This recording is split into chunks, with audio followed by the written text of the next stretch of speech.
दोस्तों, बहुत सारे लोगों को शांत रहना सीखना होता है। उन्हें मौन रहने के पीछे का रहस्य जानना होता है। जिस वजह से आज की यह कहानी शांत रहने के फायदे और शांत रहना क्यों जरूरी होता है, इसके ऊपर है। दोस्तों, कहानी की शुरुआत कुछ इस प्रकार होती है। पहली कहानी, बोलना ही हमें अपने भीतर की ओर लौटने नहीं देता। आश्रम के सभी बच्चे जब दूसरे कामों में लगे होते थे तो एक बच्चा एक कोने में बैठा चुपचाप अपने आप में खोया रहता था। वो अक्सर किसी से ज्यादा बात नहीं करता था। आश्रम की सभी जिम्मेदारियां पूरी करने के बाद जहां सभी बच्चे पूरे दिन की घटनाओं की चर्चा करने लगते हैं, वहीं पर वो शांत रहने वाला बच्चा एक बरगद के पेड़ के नीचे बैठकर ध्यान करने लगता। सभी बच्चों को आश्चर्य होता था क्योंकि उसका कोई दोस्त नहीं था। वो अवसर आश्रम में अकेला ही घूमता रहता था। ये देखकर उसके गुरु को बड़ी प्रसन्नता होती थी। उसे लगता था कि कोई तो है आश्रम में जो मौन यानी कि चुप रहने की ताकत को समझता है, उसके महत्व को समझता है। आश्रम के बारे में जब भी कोई जरूरी निर्णय लेना होता उसकी राय जरूर लिया करते थे। लेकिन यही बात गुरुजी के एक दूसरे शिष्य को बड़ी खटकती थी, क्योंकि वो गुरुजी का प्रिय शिष्य बनना चाहता था। इसीलिए वो गुरुजी के सामने दूसरे बच्चों के कामों में कुछ न कुछ कमियां निकालता रहता था, जिससे गुरुजी उसे महान समझने लग जाए। अक्सर वो अपनी जिम्मेदारियां पूरी तरह से निभाने का दिखावा भी करता, चाहे उससे कोई सलाह ना भी मांगे, लेकिन फिर भी वो उन्हें अपनी सलाह देता रहता था।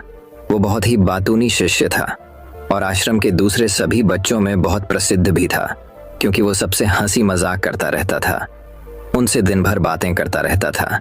इसीलिए उसकी सबसे दोस्ती हो गई थी। लेकिन जब आश्रम के गुरु उसकी राय ना लेकर दूसरे बच्चे की राय लेते थे तो ये बात उसे बड़ी खटकती थी। उसे ये लगता था कि वो उस दूसरे बच्चे से ज्यादा बुद्धिमान है, लेकिन गुरुजी फिर भी उसकी तरफदारी करते हैं। ऐसा नहीं था कि गुरुजी को बातूनी शिष्य के स्वभाव के बारे में पता नहीं था, लेकिन गुरुजी उसे अपने तरीके से सीख देना चाहते थे, ताकि उसकी ज्यादा बोलने की आदत, दिखावा करने की आदत, दूसरों में कमियां निकालने की आदत हमेशा हमेशा के लिए खत्म हो जाए और वो मौन रहकर ध्यान की गहराइयों को छुपाए। असल में हर सच्चे गुरु की यही इच्छा होती है। वो किसी तरीके से उस बातूनी शिष्य को एहसास कराना चाहते थे कि चुप रहने से ही उसे असीम सत्य को जाना जा सकता है। उस विराट का एहसास चुप होकर ही किया जा सकता है। एक दिन गुरु जी को एक तरीका सूझा। उन्होंने आश्रम के सभी बच्चों को अपने पास बुलाया और कहा कि मैं तुम सभी को दो दो हिस्सों में बांटकर अलग अलग गांवों में भिक्षा मांगने के लिए भेज रहा हूं, और जो भी दो बच्चे सबसे ज्यादा भिक्षा मांगकर लाएंगे उन दोनों को आश्रम की सभी जिम्मेदारियां निभाने का मौका दिया जाएगा। अपनी बात जारी रखते हुए गुरुजी ने बताया कि भिक्षा मांगने से हमारा अहंकार खत्म होता है, इसीलिए हर शिष्य पूरे मन से भिक्षा मांगे। कोई भी इस काम को औपचारिकता में ना लें, वरना तो वो अपने जीवन का बहुत बड़ा ज्ञान खो देंगे। आश्रम के गुरुजी ने जानबूझकर बातूनी शिष्य और चुप रहने वाले शिष्य की जोड़ी बना दी। बातूनी शिष्य के मन में सिर्फ एक ही बात चल रही थी कि इस बार उसे मौका मिला है और इस बार वो गुरुजी को दिखा देगा कि वो चुप रहने वाले शिष्य से कितना ज्यादा प्रतिभावान है। दोनों शिष्यों ने आपस में अपनी सहमति से निर्णय लिया कि दोनों गांव के अलग अलग जगह से भिक्षा मांगना शुरू करेंगे, ताकि भिक्षा मांगने का काम जल्दी खत्म किया जा सके। चुप रहने वाला शिष्य हर द्वार पर जाकर अपने हाथ जोड़कर अपना भिक्षा का पात्र उनके सामने कर देता। उसके चेहरे पर एक सादगी और उसकी आंखों में एक एकांत होता था, जिससे भिक्षा देने वाले उसे भिक्षा देकर अपने आप को अनुग्रहित समझते थे। वहीं पर दूसरा बातूनी शिष्य हर द्वार पर जाकर उनको कुछ न कुछ ज्ञान देने लगता था, जिससे ज्यादातर लोग उसे बिना भिक्षा दिए ही लौटा देते थे। पूरे गांव में भिक्षा मांगकर जब दोनों गांव के बीच में मिले तो बातूनी शिष्य ने देखा कि चुप रहने वाले शिष्य के पास उससे दुगनी भिक्षा थी। ये देखकर उसे मन ही मन बहुत ठेस पहुंचा। लेकिन जब वो दोनों भिक्षा का सामान लेकर आश्रम की तरफ जा रहे थे, तब बातूनी शिष्य को एक चालाकी सूझी। उसने चुप रहने वाले शिष्य से कहा कि हमें अपनी भिक्षा एक ही थैले में डाल लेनी चाहिए। गुरुजी ने हम दोनों को एक साथ भिक्षा लाने के लिए कहा था। चुप रहने वाले शिष्य ने बिना कुछ बोले अपनी सारी भिक्षा उसके थैले में डाल दी। बातूनी शिष्य मन ही मन बहुत खुश हो रहा था कि अब गुरुजी को यह पता नहीं चलेगा कि ज्यादा भिक्षा हम में से किसने मांगी। उसे लग रहा था कि गुरुजी मुझे इससे कम प्रतिभावान समझेंगे, इसीलिए उसने ये तरकीब लगाई। सभी शिष्यों के आने के बाद संध्या के समय जब सभी की भिक्षा तो ली गई, तो इन दोनों शिष्यों की भिक्षा सबसे ज्यादा निकली। गुरुजी ने इन दोनों का अभिवादन करते हुए आश्रम के सभी बच्चों के सामने उनकी पीठ थपथपाते हुए उन्हें मुबारकबाद दी और कहा कि मैं आश्रम का कार्यभार तुम दोनों को नहीं सौंप सकता। इससे आपसी मतभेद होने का खतरा रहता है। इसीलिए तुम दोनों में से जो ज्यादा भिक्षा लेकर आया है, आश्रम की जिम्मेदारी उसे ही सौंपी जाएगी। जब उन्होंने उनसे पूछा कि तुम में से ज्यादा भिक्षा कौन मांग कर लाया था, तो बातूनी शिष्य ने कहा कि गुरुजी में इससे दुगनी भिक्षा मांग कर लाया था, लेकिन मुझसे गलती हो गई कि मैंने वो दोनों भिक्षा एक ही थैले में डाल ली। मुझे नहीं पता था कि आप ऐसा निर्णय लेने वाले हैं, वरना तो मैं अपनी भिक्षा का थैला अलग ही रखता। इस पर गुरुजी ने चुप रहने वाली शिष्य से पूछा कि क्या तुम इसके बाद से सहमत हो? क्या तुम इससे कम भिक्षा लेकर आए थे? ये सुनकर चुप रहने वाले शिष्य ने कहा कि गुरुजी, मेरे पास ऐसा कोई साधन नहीं है जिससे मैं ये साबित कर पाऊं कि मैं इससे ज्यादा भिक्षा लेकर आया था। असल में ये उल्टा बोल रहा है। दुगनी भिक्षा में लेकर आया था, ये मुझसे आधी भिक्षा लेकर आया था और इसी ने ही मुझसे भिक्षा एक थैले में डालने की बात कही थी। आश्रम से कुछ दूरी पर एक पहाड़ी थी जिसके पीछे सूरज अभी अभी संध्या के समय ढल रहा था।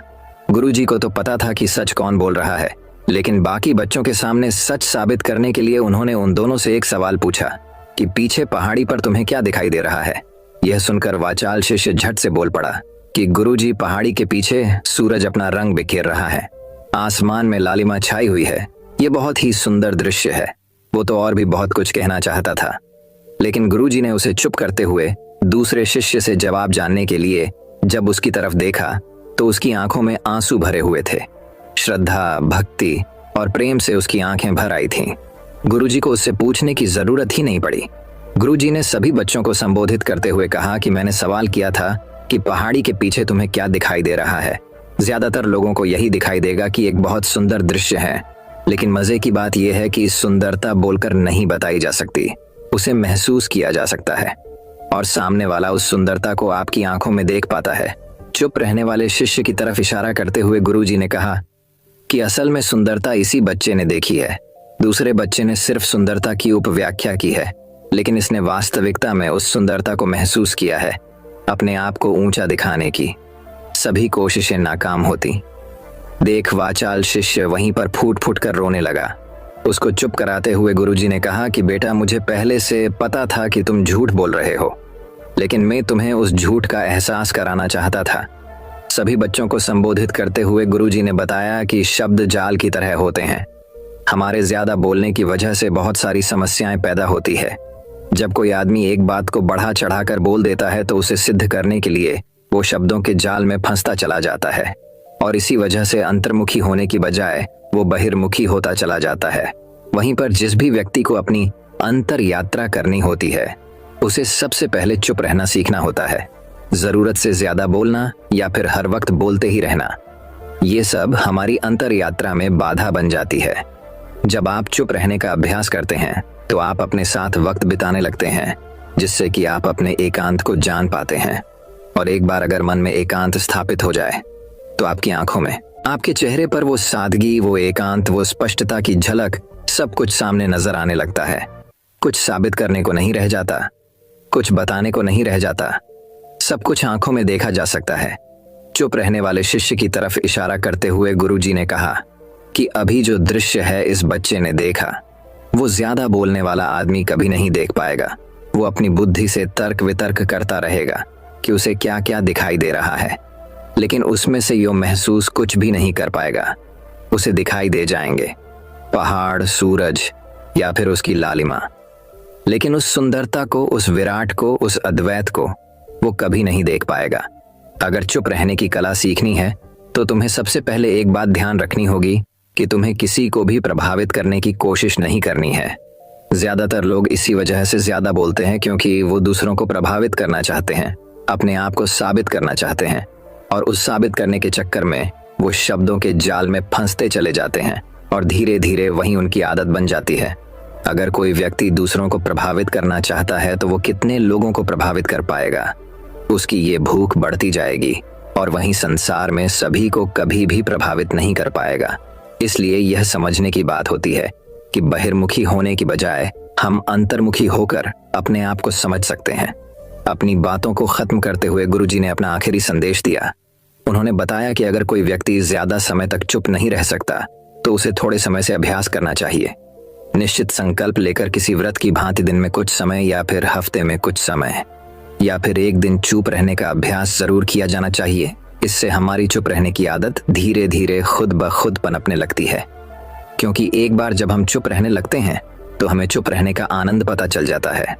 उसके बाद हमें प्रयास नहीं करना पड़ता, बल्कि हमारा मन आनंद की तरफ अपने आप बढ़ता चला जाता है। चुप रहने की कला सीखने के बाद आपकी बुद्धिमानी और आपकी स्पष्टता दोनों में बहुत ज्यादा फायदा होगा। वास्तविकता में जिसे दर्शन कहते हैं वो मौन रहकर ही किया जा सकता है। इसके बाद सभी बच्चों ने कुछ समय चुप रहने का संकल्प लेकर गुरुजी ने अपनी बात खत्म कर दी और सभी बच्चे रात्रि का भोजन करने के लिए एक साथ भोजन कक्ष में पहुंच गए। तो दोस्तों, कैसी लगी ये कहानी आपको कमेंट सेक्शन में जरूर बताना। तो चलिए अब हमारी शांति के फायदे के ऊपर दूसरी कहानी की शुरुआत करते हैं। दूसरी कहानी, गौतम बुद्ध ने कहा, इन 5 जगहों पर चुप रहना सीखो। जो लोग बुद्धिमान हैं वह यह जानते हैं कि शब्द हथियार की तरह होते हैं जिनसे किसी को भी बचाया जा सकता है या किसी को भी मारा जा सकता है। अब आप सोच रहे होंगे कि शब्दों से किसी को मारा कैसे जा सकता है, तो जरा सोचिए। ज्यादातर आत्महत्याओं के पीछे किसका कारण होता है? किसी के पति ने कुछ कहा, किसी के पिता ने कुछ कहा और उन लोगों ने आत्महत्या कर ली। ये आत्महत्या किसके कारण हुई? वो पीड़ित के मन को इतना दुखी कर गए कि उसके मन से वो दुख सहना और ज्यादा बर्दाश्त करना नामुमकिन हो गया और इसी वजह से उन्होंने आत्महत्या कर ली। ऐसे ही आपके शब्द किसी को नया जीवन प्रदान कर सकते हैं। जब कोई आदमी उदास होता है या दुखी होता है तो आपके शब्द उसमें एक नया जोश, एक नया उत्साह भर सकते हैं और एक हारा हुआ आदमी अपने जीवन में एक नई शुरुआत कर सकता है, सिर्फ शब्दों के माध्यम से, हमारी वाणी के माध्यम से। तो अब तक आप ये तो समझ ही गए होंगे कि हमारे शब्द हमारे जीवन को किस तरह निर्धारित करते हैं। शब्दों में कितनी ताकत होती है और किसी से बात करते वक्त हमें कितनी सावधानी से अपने शब्द सुनने चाहिए।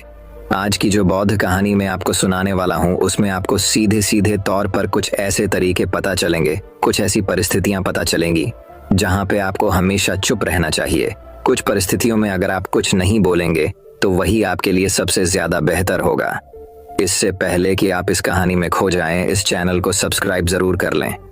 तो चलिए कहानी शुरू करते हैं। एक बार की बात है, एक युवा लड़का एक बार एक बौद्ध भिक्षु के पास पहुंचा। वो काफी परेशान लग रहा था और उसने बौद्ध भिक्षु से जाकर पूछा कि हे महात्मा, मैं अपने आप से परेशान हूँ, अपने आप से दुखी हूँ। बाहरी रूप से मुझे कोई दुख नहीं है, मैं धन धान्य संपन्न हूँ, मुझे कोई शारीरिक रोग भी नहीं है, लेकिन मैं खुद से परेशान रहता हूँ, अपने मन से परेशान रहता हूँ।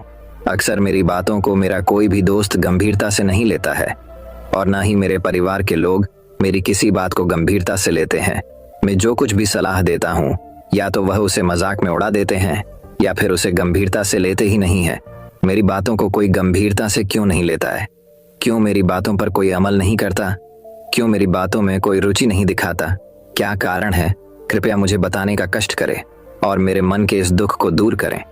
यह सुनकर बौद्ध भिक्षु ने कहा कि आज सुबह मैं चालित ध्यान करके वापस आ रहा था। रास्ते में कुछ कौवे कांव कांव कर रहे थे और वहीं पर जब मैं चलता हुआ कुछ दूर आया तो मुझे एक मोर की मधुर आवाज सुनाई दी। ये सुनकर अचानक मेरे मन में ख्याल आया कि कौवे कितना कांव कांव करते हैं, कितना बोलते रहते हैं, लेकिन कोई भी प्राणी कौवे की आवाज को पसंद नहीं करता। मोर हमेशा सही परिस्थिति के हिसाब से बोलता है। जब भी बारिश होने वाली होती है और बादल गरजते हैं और बारिश होने की आशंका होती है, ऐसे में मोर अपनी मधुर आवाज में गाता है जो सभी को प्रिय होता है, सभी को अच्छा लगता है। ऐसे ही अगर इंसान सही परिस्थिति के हिसाब से सही शब्द बोले, सही वाणी बोले, तो वही वाणी दूसरों के लिए संगीत हो जाती है, संगीत बन जाती है और दूसरे लोग तुमसे सम्मोहित हो जाते हैं और वहीं पर तुम्हें सब लोग गंभीरता से लेने लगते हैं। और दूसरी तरफ अगर तुम यूं ही बेफिजूल ऐसे ही बोलते रहते हो, बिना किसी बात के बोले चले जाते हो, तो फिर तुम्हें कोई गंभीरता से नहीं लेता। तुम उस कौवे की भांति हो जाते हो जिसकी वाणी कोई पसंद नहीं करता और बाद में तुम्हें दुख होता है कि तुम्हें कोई गंभीरता से क्यों नहीं लेता। इसीलिए अपने शब्दों को बेहद बुद्धिमानी के साथ इस्तेमाल करना सीखो। अगर तुम नहीं सीखोगे तो समाज में तुम्हें कोई सम्मान या कोई गंभीरता से नहीं लेगा।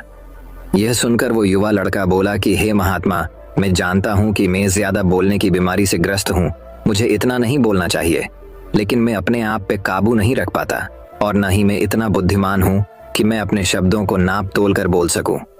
मैं तो किसी से बात करते वक्त इतना सोचता भी नहीं कि मुझे अपने शब्द किस तरह इस्तेमाल करने हैं। कृपया करके कुछ ऐसी परिस्थितियां बता दीजिए जहां पर मुझे कम बोलना है या फिर बोलना ही नहीं है, हमेशा चुप रहना है। अगर आप मेरा ऐसे मार्गदर्शन कर सकते हैं तो मेरा जीवन आसान हो जाएगा और मुझे ज्यादा दिमाग या अपनी बुद्धि लगाने की भी जरूरत नहीं पड़ेगी। यह सुनकर बौद्ध भिक्षु ने मुस्कुराते हुए कहा कि बेटा, वैसे तो इंसान को हर परिस्थिति में सोच समझ कर ही बोलना चाहिए, लेकिन अगर वो हमेशा होश में नहीं रह पाता है, ध्यान में नहीं रह पाता है, तो मैं तुम्हारे दैनिक जीवन की कुछ ऐसी परिस्थितियां बता रहा हूं जहां पर तुम्हें हमेशा चुप रहना है। अगर तुम ऐसी जगहों पर कुछ बोलोगे तो तुम्हारा अपमान ही होगा या फिर तुम्हें कोई गंभीरता से नहीं लेगा। सबसे पहली जगह है, या यूं कहे ऐसी परिस्थिति जहां पर इंसान को हमेशा चुप रहना चाहिए, वो है जब किसी ऐसे विषय के बारे में बातचीत हो रही हो जिसके बारे में आपको कोई जानकारी ही नहीं है। तो ऐसी परिस्थिति में व्यर्थ में बीच में टांग अड़ाना, अपना ज्ञान देना, व्यर्थ का ज्ञान आपको कुछ पता नहीं है लेकिन फिर भी आप अपना ज्ञान देने के लिए उत्सुक हैं, तो ऐसी जगह पर आपका अपमान ही होगा।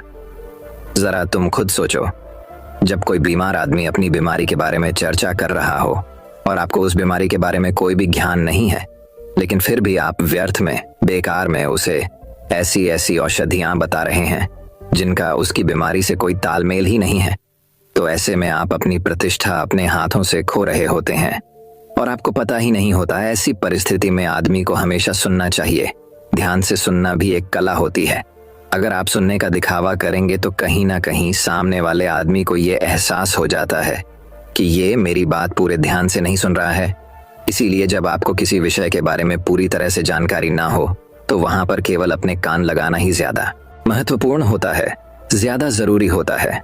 आप उस इंसान की बातें ध्यान से सुन सकते हैं और इसी बीच आप दोनों के बीच एक संबंध पैदा होगा और उस संबंध सच्चा होगा क्योंकि आपने उसके बात को बड़े ही ध्यान से सुना है और इस बात का पता सामने वाले को भी होता है। तो हम बिना कुछ बोले सिर्फ सुनने मात्र से किसी को अपना दोस्त है, अपना मित्र बना सकते हैं। इस बात को हमेशा ध्यान में रखना। दूसरी जगह जहां इंसान को हमेशा चुप रहना चाहिए वो है खाना खाते वक्त खाना। इंसान को हमेशा चुप रहकर खाना चाहिए, मौन रहकर खाना चाहिए। महात्मा बुद्ध और उनके भिक्षु हमेशा चुप रहकर भोजन करते हैं, शांत भाव से भोजन करते हैं, परिपूर्ण होकर भोजन करते हैं, पूरी तरह से करते हैं, एक एक टुकड़े का स्वाद लेकर भोजन करते हैं। और ऐसा भोजन जब आपके शरीर में पहुंचता है तो वो आपके अंग अंग तक ऊर्जा पहुंचाता है। अक्सर हम भोजन करते वक्त कुछ ना कुछ बोलते रहते हैं, कुछ ना कुछ सुनते रहते हैं, लेकिन मौन रहकर पूरा स्वाद लेकर उस भोजन को कभी नहीं करते। हम उस भोजन को करते वक्त आधे अधूरे ही रहते हैं और इसीलिए हमारा शरीर रोगों से ग्रस्त हो जाता है।